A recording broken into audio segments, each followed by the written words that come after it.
DCB മീഡിയയുടെ പുതിയൊരു വീഡിയോയിലേക്ക് സ്വാഗതം. ഇന്ന് ഏപ്രിൽ 19 ഞായർ. ഇന്നും തുടർന്നു വരുന്ന ദിവസങ്ങളിലും നിങ്ങൾ അറിഞ്ഞിരിക്കേണ്ട പ്രധാനപ്പെട്ട വാർത്താ അപ്ഡേറ്റുകളാണ് ഷെയർ ചെയ്യുന്നത്. ചാനൽ ആദ്യമായി കാണുന്നവർ സബ്സ്ക്രൈബ് ചെയ്യുക.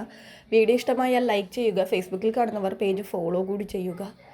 ആദ്യത്തെ അറിയിപ്പ്, രാജ്യത്തെ 16ാമത് ജനസംഖ്യാ കണക്കെടുപ്പിന്റെ ഒന്നാം ഘട്ടമായ ഭവന നിർണയത്തിനും ഭവന സെൻസസിനും 8 സംസ്ഥാനങ്ങളിലും കേന്ദ്രഭരണ പ്രദേശങ്ങളിലും തുടക്കമായിരിക്കുകയാണ്.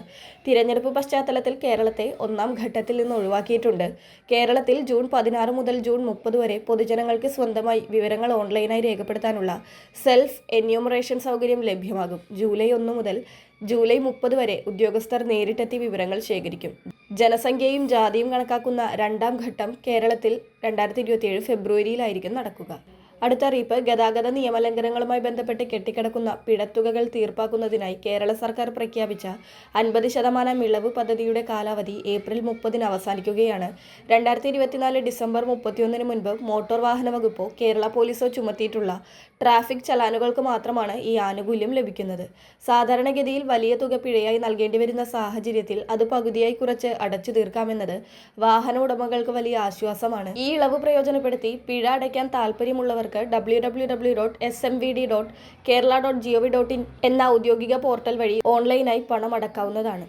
അടുത്ത അറിയിപ്പ്, സാമ്പത്തിക പ്രതിസന്ധികളിൽ സാധാരണക്കാരന്റെ പ്രധാന ആശ്രയമായ സ്വർണ്ണപ്പണയ മേഖലയിൽ 2026 ഏപ്രിൽ 1 മുതൽ പുതിയ നിയമങ്ങൾ പ്രാബല്യത്തിൽ വന്നിരിക്കുകയാണ്.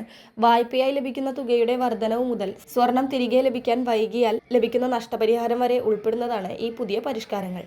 സാധാരണക്കാർക്ക് സ്വർണ്ണപ്പണയത്തിലൂടെ ലഭിക്കുന്ന ആനുകൂല്യങ്ങൾ വർദ്ധിപ്പിക്കാനും ബാങ്കുകളുടെ ചൂഷണം തടയാനുമാണ് RBI ഈ നടപടികൾ സ്വീകരിച്ചിരിക്കുന്നത്. വായ്പ പൂർണ്ണമായി അടച്ചു തീർത്താൽ വെറും 7 പ്രവൃത്തി ദിവസത്തിനകം ബാങ്ക് സ്വർണം തിരികെ നൽകിയിരിക്കണം. ഇതിൽ വീഴ്ച വരുത്തിയാൽ ഓരോ ദിവസത്തെ കാലതാമസത്തിനും 5000 രൂപ വീതം ബാങ്ക് ഉപഭോക്താവിന് പിഴയായി, അതായത് നഷ്ടപരിഹാരമായി നൽകണം. ബാങ്കുകളുടെ മെല്ലെപ്പോക്കിന് അന്ത്യം കുറിക്കാൻ ഈ നിയമം സഹായിക്കും. അടുത്ത അറിയിപ്പ്, ഇലക്ഷൻ പെരുമാറ്റച്ചട്ടത്തിൽ കുടുങ്ങി ക്ഷേമ പെൻഷൻ വിതരണം താളം തെറ്റാതിരിക്കുവാനായി ഇലക്ഷന് മുമ്പേ തന്നെ സർക്കാർ മാർച്ച്, ഏപ്രിൽ, മെയ് എന്നീ 3 മാസങ്ങളിലെ ക്ഷേമ ആനുകൂല്യങ്ങൾക്കു വേണ്ടിയുള്ള ഉത്തരവുകൾ പുറപ്പെടുവിച്ചിരുന്നു. അതിൽ സ്ത്രീ സുരക്ഷാ പെൻഷൻ ഒഴിച്ച് മറ്റ് പ്രധാന പെൻഷനുകളായ സാമൂഹ്യ സുരക്ഷാ ക്ഷേമനിധി ബോർഡ് പെൻഷനുകൾ, നിർമ്മാണ തൊഴിലാളികളുടെ ഏതാനും മാസത്തെ കുടിശ്ശിക പെൻഷനുകൾ, യുവതീ-യുവാക്കൾക്കുള്ള കണക്ട് വർക്ക് സ്കോളർഷിപ്പുകൾ എന്നിവയെല്ലാം വിഷുവിന് മുൻപായി. എന്നാൽ സ്ത്രീ സുരക്ഷാ പെൻഷന്റെ 1000 രൂപ മാത്രം ഏപ്രിൽ മാസത്തിൽ ഇതുവരെ എത്തിയില്ല. ഏപ്രിൽ മാസത്തിൽ സ്ത്രീ സുരക്ഷാ പെൻഷൻ 1000 രൂപ വീതം ഇത്ര പേർക്ക് വിതരണം ചെയ്യുന്നതിന് മൊത്തം ഇത്ര തുക എന്ന കൃത്യമായ ഒരു ഉത്തരവ് ധനവകുപ്പിൽ നിന്നും എത്താത്തതുകൊണ്ടാണ് പെൻഷൻ ഇതുവരെയും വിതരണം ചെയ്യാതിരിക്കുന്നത്. അടുത്ത ആഴ്ച പെൻഷൻ ഉത്തരവ് ഇറങ്ങുകയാണെങ്കിൽ സ്ത്രീ സുരക്ഷാ പെൻഷൻ വിതരണവും ഈ മാസം തന്നെ ഉണ്ടാകും.